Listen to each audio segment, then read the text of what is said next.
ahí arrancamos. El paso 4. En el paso anterior, algunos se sorprendieron porque no sé si se dieron cuenta que no abrimos la Biblia en el paso número 3.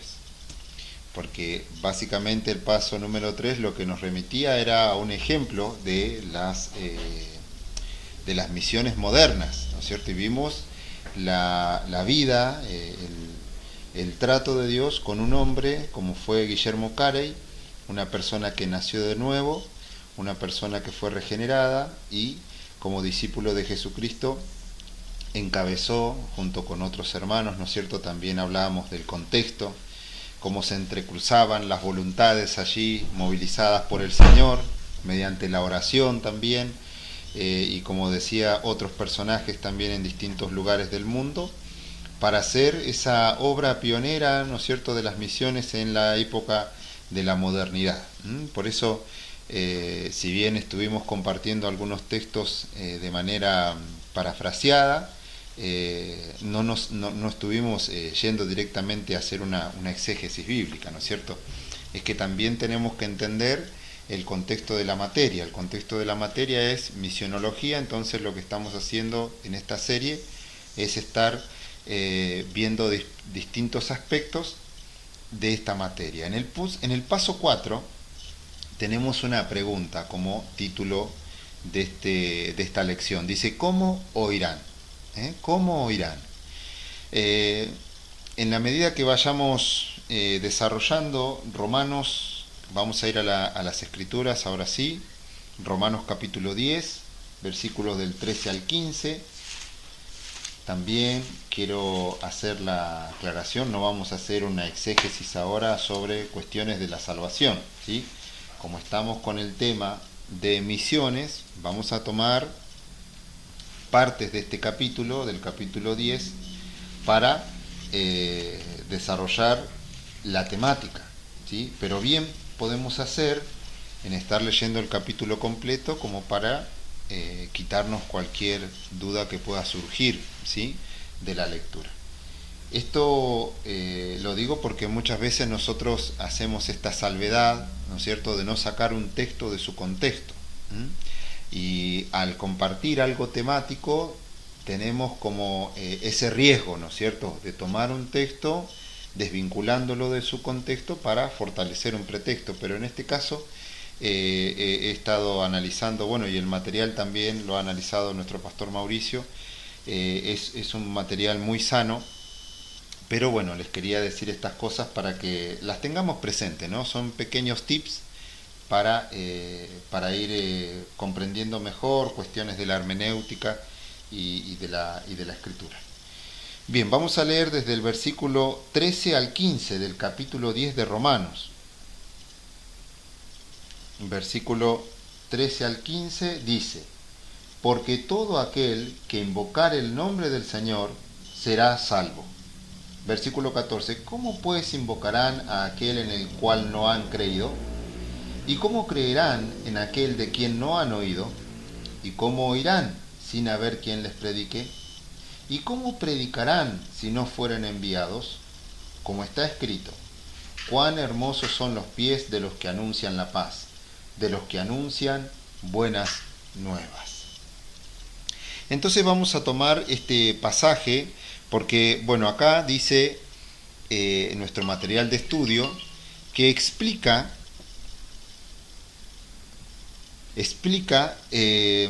el porqué de las misiones. Al leer el pasaje podemos ver una progresión lógica hacia la salvación. Pablo declara que todo aquel que invocar el nombre del Señor será salvo. Lea el pasaje fijándose en el uso de la palabra como.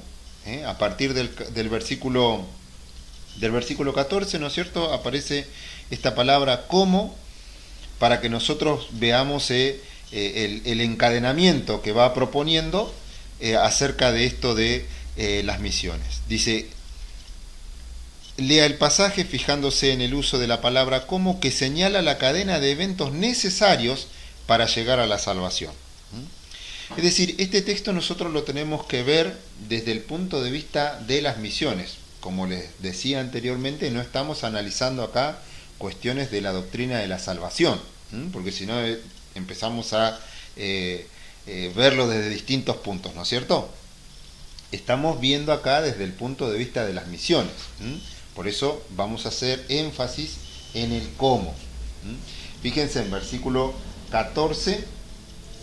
Versículo 14 dice: ¿cómo pues invocarán en el cual no han creído?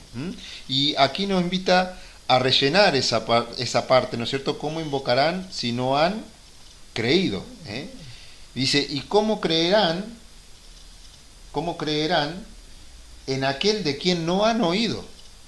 ¿Y cómo oirán si no hay ¿qué?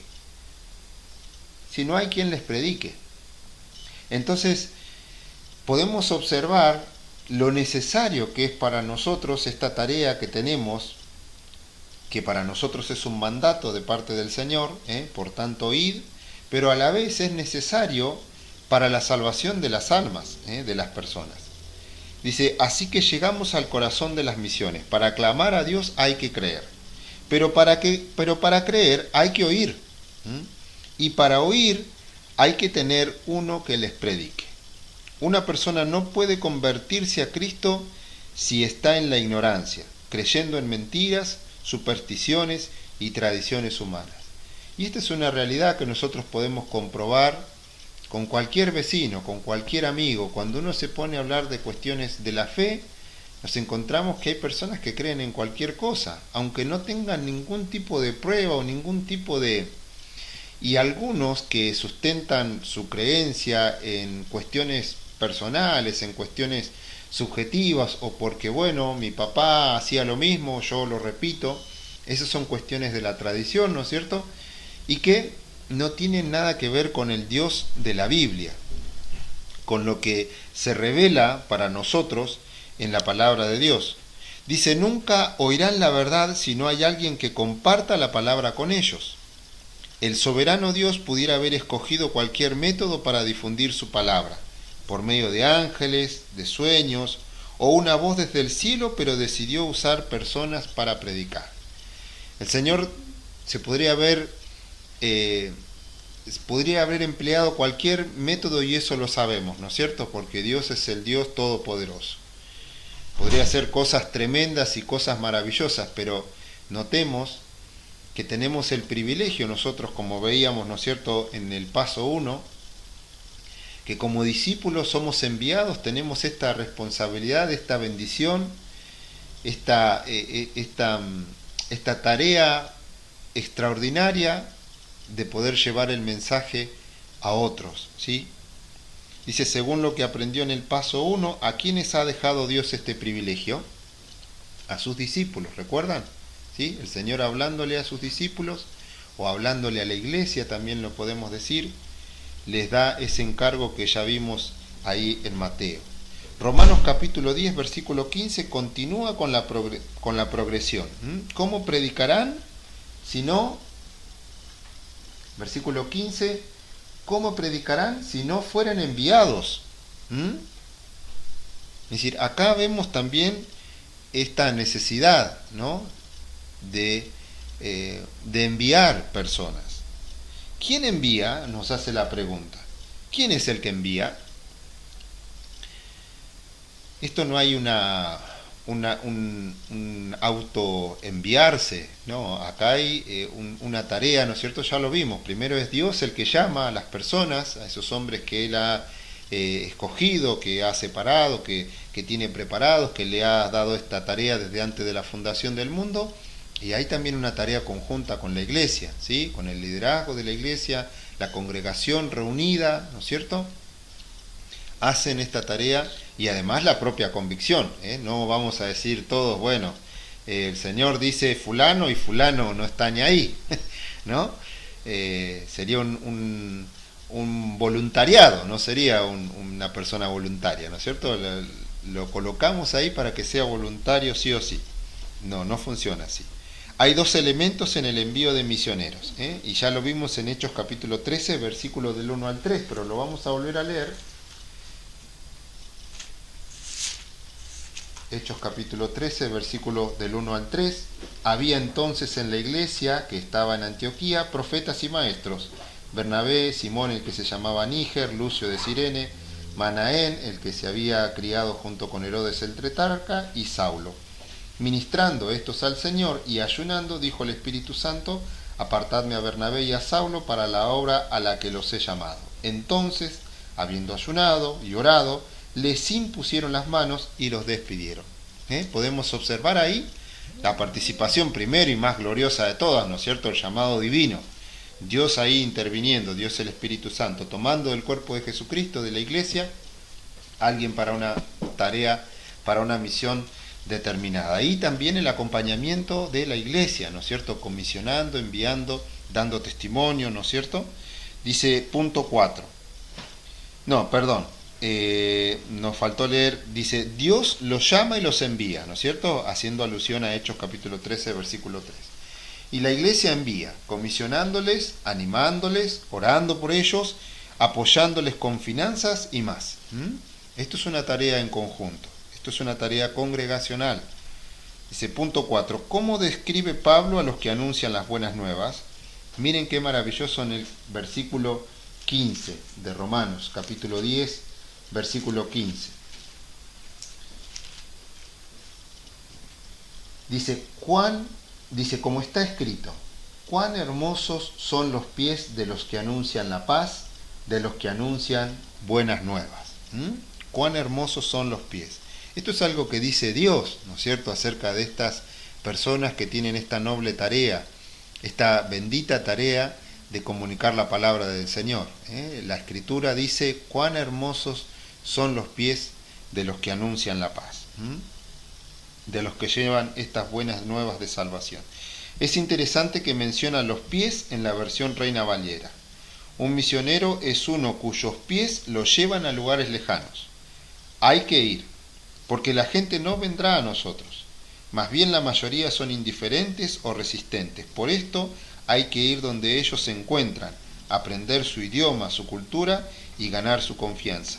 Misiones es una actividad transcultural, es decir, que trasciende nuestra propia cultura. Ya hemos hablado, ¿no es cierto?, de que podemos ver las misiones en dos contextos. Esta es a la que se hace referencia a la cuestión de las misiones, de ser enviado a otros lugares lejanos, pero también nosotros podemos observar que hay otra tarea en cuanto a las misiones que está aquí en nuestra Jerusalén, ¿no es cierto?, en nuestros alrededores, nuestros vecinos, algún pariente, a alguien a quien nosotros estemos deseando discipular, y siempre una visita periódica, como decía un predicador, demostrarles que los amamos, que nos interesan, que estamos preocupados por ellos, que estamos orando. Es muy importante que nosotros compartamos las oraciones por estas personas a las que cada uno de ustedes están discipulando. Porque cuando nos encontremos con ellos en la reunión no van a ser desconocidos para nosotros.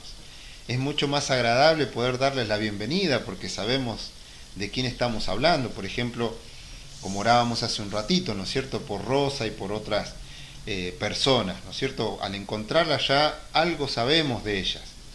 Ya somos un poquito más familiares, aunque ellos no nos conozcan, pero sí nosotros podemos tener una recepción diferente para con las personas. Recordemos que es tan difícil ganar a una persona y a veces es tan sencillo que a la persona la terminemos como expulsando, ¿no es cierto?, como haciéndola sentir no bienvenida. Así que esto es para que simplemente tengamos en cuenta. Pasamos a la página siguiente. Punto 5 dice, ¿cuáles son las dos cosas mencionadas en Romanos 10, 17 que se necesitan para tener una fe que le lleva a la salvación? Prestemos especial atención en esto. Miren, versículo 17 dice, así que la fe es por el oír, y el oír por la palabra de Dios. Entonces, ¿cuáles son estas dos cosas necesarias para tener una fe que le lleve a la salvación? Primero, oír, ¿no es cierto? ¿Y qué cosa van a oír? La palabra de Dios, porque por ella viene la fe. Dice, no solo es necesario oír, pero hay que oír la palabra de Dios. A cada misionero sin importar el tipo de actividad en la cual esté involucrado, le toca declarar con claridad el mensaje de la Biblia, en este caso el Evangelio, el Evangelio, que es la buena noticia. Es la Biblia que produce fe, no es otra cosa, no son nuestras palabras o argumentos, es la misma palabra de Dios la que provoca ese creer, esa fe, ¿no? La palabra provoca esa, moviliza, estimula, que la persona pueda poner en eso su confianza, en lo que Dios dice. Decía el pastor Salvador de Lutri que tener fe es creer que lo que Dios dice, eso es verdad, ¿sí? Que eso es la verdad. Bueno, de eso se trata también la fe. Por eso no podemos nosotros estimular a las personas a creer en algo que no tenga la Biblia como sustento. Siempre el misionero, la persona que está discipulando a otra persona, siempre tiene que ir con la palabra del Señor, para que la persona aprenda a confiar y a depender del Señor, ¿sí? Y no de por ahí de consejos personales, que por ahí podemos equivocarnos, ¿sí? Pero la palabra de Dios no erra, no falla. Efesios capítulo 6, versículo 17, llama la Biblia la espada del Espíritu. La Biblia es un arma defensiva para protegernos, pero también es un arma ofensiva sobrenatural contra las fuerzas de Satanás que dirigen las tradiciones culturales que tenían a tantas personas ciegas y en tinieblas. Es decir, la palabra para nosotros es un arma de protección, cuando vienen pensamientos malos, cuando somos tentados o cuando de nosotros nace algo que no es acorde a la palabra de Dios o a lo que a Dios le agrada, la palabra nos ayuda a defendernos, y a evitar eso, ¿sí? A proteger nuestra mente, a proteger nuestro corazón. Pero también es un arma, ¿en qué sentido? En que la persona que viene o con la que estamos conversando ya tiene ideas en su cabeza, tiene argumentos, tiene fortalezas en su manera de pensar, en su manera de vivir, y la palabra lo que hace es romper con eso, ¿sí? Por eso cuando nosotros estamos compartiendo la palabra, primero es normal que la otra persona se resista, que no quiera escuchar la palabra o que no la acepte, pero debemos confiar, la palabra va a hacer la tarea que tenga que hacer, ¿sí? Les comento simplemente una pequeña anécdota. En el grupo de estudio de filosofía hay un hombre con el que hemos tenido varios desencuentros intelectuales ahí. Le agarró un paro cardíaco, ¿sí? Hace un tiempo, y bueno, se tiene que operar. Así que estoy mandándole mensajes, compartiéndole textos bíblicos, diciendo que estoy orando por él y bueno, y de a poco la palabra va tocando ahí su corazón, y él se va dando cuenta al haber estado al filo de la muerte que Dios ha estado tratando con él durante toda su vida. Y esto de que Dios trata con todas las personas a lo largo de toda su vida es una realidad. Lo que pasa es que el ser humano no se da cuenta. Y cuando nosotros vamos con la palabra, vamos a estimular eso, que la persona pueda reflexionar y se pueda dar cuenta y decir, wow, sí, la verdad que Dios, no lo sabía, no me daba cuenta, pero Dios está tratando conmigo, está tratando con nuestras vidas. Así que pongámonos en las manos del Señor y no tengamos temor de compartir la palabra, ¿sí? De compartir el mensaje del Señor. Punto 6. A la luz de lo que ha visto en Romanos 10, ¿qué opina de la siguiente cita? Vaya, envíe o desobedezca. Esto lo dijo Juan Piper. ¿Tiene razón? ¿Hay otra opción más que ir, enviar o desobedecer? Wow, esto nos pone en un aprieto tremendo, ¿no es cierto? Es decir, hay dos opciones, ir o enviar. La iglesia puede hacer esto. O hay algunos que van y otros que envían, ¿no es cierto? O desobedecer. Que el Señor nos ayude y que todo esto que estamos compartiendo esté allí encendiendo nuestro corazón de pasión, y bueno, sabrá el Señor a dónde nos llevará, ¿sí? Tal vez algunos simplemente a predicarle a nuestro vecino, o predicar en el lugar de trabajo, o ¿por qué no a las naciones? También eso es posible. Recordemos que el Señor es el que puede, y en Él nosotros tenemos nuestra esperanza. Él es el que puede. Dice, el trabajo no fue terminado por los apóstoles en Hechos. Nos toca a nosotros seguir hasta el final. No vamos a inventar nada nuevo. Simplemente tomamos la posta, que esto ya lo he dicho varias veces, tomamos la posta, el Evangelio, la palabra del Señor que nos han legado, ¿sí?, los apóstoles del Señor Jesucristo, y eso nosotros lo transmitimos a otras generaciones venideras, ¿sí? Pero la tarea no ha quedado allí finalizada todavía hasta que Cristo venga, ¿sí?, hasta que la plenitud de los gentiles no estén dentro de la salvación y el Señor venga a buscar a su iglesia. Hay que seguir trabajando, hay que seguir con esta tarea gloriosa que tenemos. Dice, en este volumen veremos cómo Dios llama a algunos a ir a tierras lejanas y a otros que se quedan en su país, apoyando a los que van y promoviendo la causa de misiones mundiales. En la página anterior podemos ver un resumen de la gran comisión que Cristo nos ha dejado. Toma tiempo para leerlo con cuidado. Tomemos un tiempo. Espero que por ahí hayan hecho la inversión de fotocopiar el capítulo 6, que me puedan estar acompañando, ¿sí? Para que esto tenga una doble tarea en nosotros, ¿sí? Seguramente no va a ser la última vez que hablemos sobre misiones, pero es muy bueno el ejercicio de poder estar, además de escuchar, ir leyendo e ir completando el material. En Mateo capítulo 9, versículo 36 y 37, vamos a buscarlo. Mateo capítulo 9, el Señor estaba allí en un momento de popularidad tremendo en Jerusalén y en los alrededores. Y fíjense en lo que va a decir. Vamos a leer desde el versículo 35. Recorría Jesús todas las ciudades y aldeas, enseñando en las sinagogas de ellos y predicando el evangelio del reino, sanando toda enfermedad y toda dolencia en el pueblo, y al ver las multitudes, tuvo compasión de ellas, porque estaban desamparadas y dispersas como ovejas que no tienen pastor. Entonces dijo a sus discípulos, a la verdad la mies es mucha, mas los obreros pocos. Rogad pues al Señor de la mies que envíe obreros a sus mies.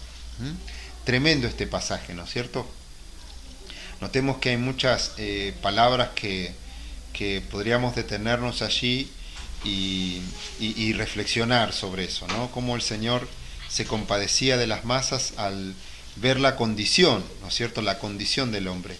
Y me ha sucedido en estos días también de poder estar conversando con personas que ante la ausencia de la iglesia en los templos, ¿no es cierto?, no tienen dónde recurrir, no tienen dónde ir, y lamentablemente hoy los medios masivos de comunicación, en vez de informar de buena manera, muchas veces desinforman, aún los mismos medios cristianos, las radios cristianas, los programas de televisión cristianas, y hay muchos creyentes y personas que no tienen a Cristo muy confundidas, muy desorientadas, muy desanimadas, sin encontrar sentido a nada, y esto es verdaderamente triste.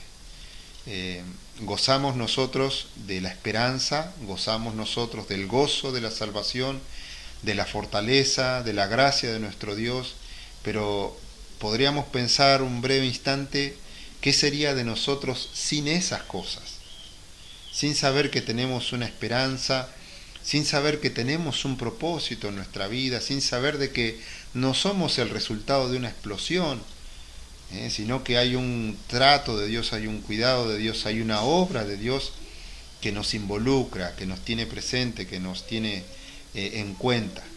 Y esto, ante la ausencia de estas cosas, en la gente el panorama es muy, muy gris, es muy oscuro, es muy triste. Dice, Jesús tuvo compasión, voy al punto 7, Jesús tuvo compasión de las multitudes porque estaban desamparados y dispersos. ¿Como qué? Como ovejas que no tienen pastor. Y es que la tarea misionera también involucra esta tarea pastoral, de ir, de visitar, de acompañar, de estar orando, de tender la mano, de dar una palabra de aliento, de conocer a la persona también. Porque no es simplemente ir y, tirar 200 versículos bíblicos e irse, ¿no es cierto? No se trata de eso. O de sentarnos con un material y volcar ahí toda la doctrina, de apologética, por ejemplo, y sin conocer a la persona. El Señor conoce a cada una de sus ovejas y Él es el buen pastor, nos está dando un ejemplo. Entonces también nosotros podemos hacer esa tarea, ¿no es cierto?, de conocer a las ovejas, de conocer a las personas, de interesarnos por ellos, que ellos se den cuenta que verdaderamente nos interesa, que no es simplemente una tarea de llenar la iglesia, que no es simplemente una tarea de mostrar, mirá cuántas almas me gané. No se trata de eso, mis hermanos. Se trata de que verdaderamente estamos tratando con personas que también tienen sus dificultades, sus necesidades y sus pormenores, como compartíamos antes.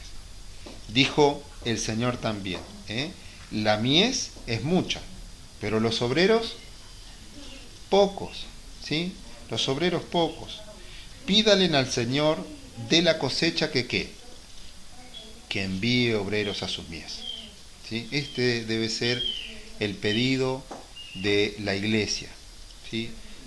Y muchas veces esos que están pidiendo obreros serán esos mismos los obreros. El Señor aquí estaba hablando con sus discípulos, y esos mismos serían los que estarían luego haciendo la gran misión mundial, ¿no es cierto?, de estar siendo dispersados y llevando a cada rincón donde ellos serían movilizados la palabra del Señor. Estamos hablando de una obra divina, es decir, muchas personas pueden ignorar esto, ¿no es cierto?, pero nosotros no lo podemos ignorar. Esto es una obra divina, es una obra de Dios, que empezó allá, ¿no es cierto?, en Hechos capítulo 2, en el día de Pentecostés, y hoy todavía sigue avanzando, sigue creciendo.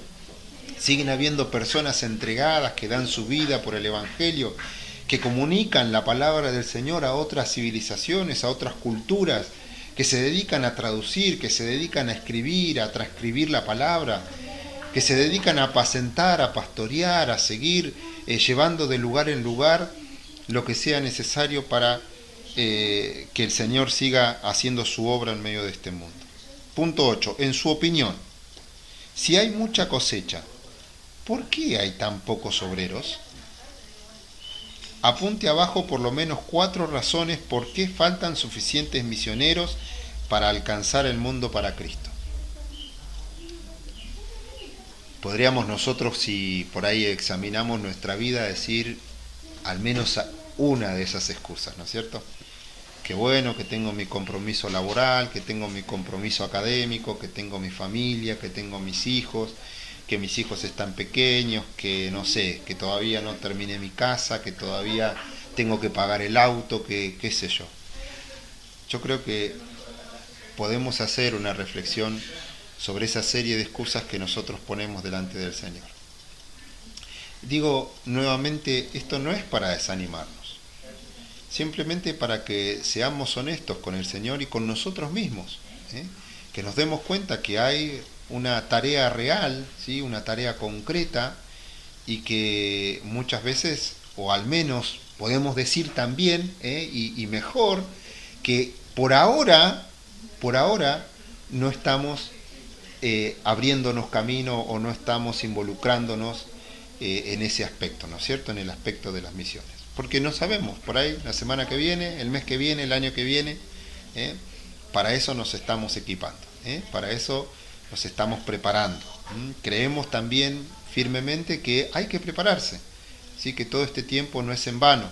Nos estamos preparando, nos estamos equipando, sea también en el oficio, en en el estudio que estemos realizando, sea también con nuestros hijos, con nuestra familia. Es decir, uno no puede ser tampoco un necio y no darse cuenta que la obra que Dios haga con una persona la hace también con toda la familia, la hace con el cónyuge, la hace con los hijos. Bueno, hay que trabajar también ahí con la familia, ¿no es cierto? Hay que ir preparando a la familia, preparando el matrimonio, preparando a los hijos. Esto no es obras individuales, ¿sí? Si bien cada uno tiene su rol. Pareciera que muchos creyentes hoy son ciegos, viven envueltos en su propio mundo sin ver, ni quieren ver las necesidades del mundo sin Cristo. Pero la situación no tiene que seguir así. Dios está llamando obreros entre los valientes, dispuestos a ir. Y notemos esto importante, ¿no? La disposición del corazón. Desde ese momento en que vos te dispusiste a hacer la voluntad de Dios, Dios ya te empieza a bendecir. Pero hay que tener una disposición honesta delante del Señor. Y también reconocer, ¿no? ¿Por qué no? Que uno a veces se encuentra con prioridades desinvertidas, ¿no es cierto? Equivocadas. Bueno, el Señor puede enderezar nuestras veredas. El Señor puede enderezar nuestro camino. Mis hermanos, yo muchas veces me cuestiono a ver si esto de estar estudiando es verdaderamente lo que quiere el Señor. Y sabe el Señor que muchas veces he orado diciéndole: Señor, todo está en tus manos, mi estudio no importa más, no es más interesante mi estudio que hacer tu voluntad. Pero el Señor por este momento me tiene ahí estudiando, y allí también comparto la palabra del Señor, allí también me voy preparando, allí también el Señor me permite ser un misionero dentro del Juan 23. La otra vez se asombraban porque mi nombre es Francisco Javier y ni yo me había dado cuenta que Francisco Javier se llamaba Francisco de Asís y un misionero, ¿sí? Así que bueno, ahí también aprendiendo cosas y bueno, para que el Señor sea glorificado siempre. Dice: todos somos responsables para las misiones mundiales. Unos van como misioneros de corto o largo plazo, otros apoyan en oración, otros ofrendan y animan a los misioneros en el campo. En la próxima lección examinaremos las razones por la falta de obreros y ver lo que la Biblia dice al respecto. He tenido la bendición de compartir allí con los hermanos de la iglesia del pastor Ronald Hendleton las oraciones por los misioneros. Ellos los conocen, tienen cartas, envían correos, mail, saben cómo están, que quieren comprar un terreno, que esto, que lo otro. Y eso también es muy agradable escucharlos, como ellos están al tanto de cómo va la vida de los misioneros y bueno, de orar allí particularmente por cada uno de ellos. Vamos a ir allí al costadito, al margen de nuestro material, ya estamos terminando. Dice: el llamado. ¿Dice usted que no ha sido llamado? Más bien debería decir que no escucha el llamado. Solo ponga su oído sobre la Biblia y escúchelo, enviándote a sacar a los pecadores del fuego de la perdición. O ponga su oído sobre el atribulado corazón de la humanidad y escuche cómo éste palpita lastimosamente gimiendo por una pronta ayuda. O solo párese frente a las puertas del infierno y escuche a los condenados rogándole a usted que vaya a sus casas para alertar a sus hermanos, hermanas, familiares, vecinos y amigos para que no vayan para ese lugar. Guillermo Bott. Tenemos 3 lugares, ¿no? Las puertas del infierno, no, todavía no hay nadie en el infierno, ya lo sabemos, ¿sí? Pero es una ilustración. Es una ilustración para que entendamos, ¿no es cierto? Ese lugar en algún momento va a estar lleno de las personas que han rechazado a Jesucristo. Y tenemos esta tarea, mis hermanos. Vamos a orar. Espero que se encuentren bien. Yo me encuentro animado con esto, ¿sí? Creo que Dios va tratando con mi corazón, tratando con mi manera de pensar, y espero que también así sea con cada uno de ustedes, ¿sí? Así que oramos al Señor.